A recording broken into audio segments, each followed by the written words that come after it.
X date હતી ડીમર્જરની, એનો hotel business એનાથી દૂર થશે. એટલે આમ 581 રૂપિયા, સોરી 481 રૂપિયાનો ક્લોઝિંગ હતો શુક્રવારના દિવસે. આજે 449 છે, 450 એટલે 30-31 રૂપિયા એટલો ફરક અત્યારે આપણે દેખાય છે. કે ડીમર્જરની જે પ્રાઇસ ડિસ્કવરી હતી અત્યારે આપણને ઓલરેડી ખબર પડી ગઈ છે. ઇનફેક્ટ આ એક બહુ સારું પગલું જે આ કંપનીએ લીધું છે. મને એવું લાગે છે કે બીજા ઘણા બિઝનેસ એ લોકો ધીરે ધીરે કરતાં ડીમર્જ કરીને આઈટીસીને એક સિગરેટ કંપની તરીકે અલગ તારશે, જેથી એક ઇફેક્ટ જે નોર્મલી આવતી હોય છે સિગરેટના બિઝનેસમાં એની એક અસર બાકીના લોકોના બિઝનેસ પર ન પડે.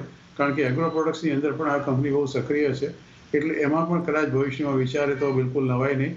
મને એવું લાગે છે કે આઈટીસી એક એફએમસીજી સેક્ટર સહિત ને હવે તો ડીમર્જ થયું છે, એક બહુ સારો એક સ્ટોક છે તમારા પોર્ટફોલિયોમાં રાખવા જેવો. એટલે તમારે ઇવન આ ભાવે પણ લેવો હોય તો મને એવું લાગે છે કે લાંબા ગાળા માટે કોઈ બિલકુલ ચિંતા કરવાની જરૂર નથી.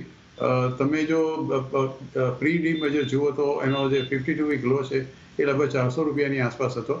એટલે તમે ઇવન 32 રૂપિયાનો તમે અંદરથી તમે માઇનસ પણ કરો તો લગભગ 375 રૂપિયાની આસપાસ એનો ભાવ 52 વીક લો પર આવે છે. એટલે વિથ સ્ટોપ લોસ ઓફ 375 તમે આઈટીસીમાં અત્યારે ચોક્કસ આ ભાવે ખરીદી કરી શકો છો. તમે નવી ખરીદી કરો છો એટલે તમને ડીમર્જરનો લાભ નહીં મળે, પણ આ ભાવે પણ ખરીદી કરવામાં કંઈ વધારે મને જોખમ લાગતું નથી. 375 એક સ્ટોપ લોસ રાખજો.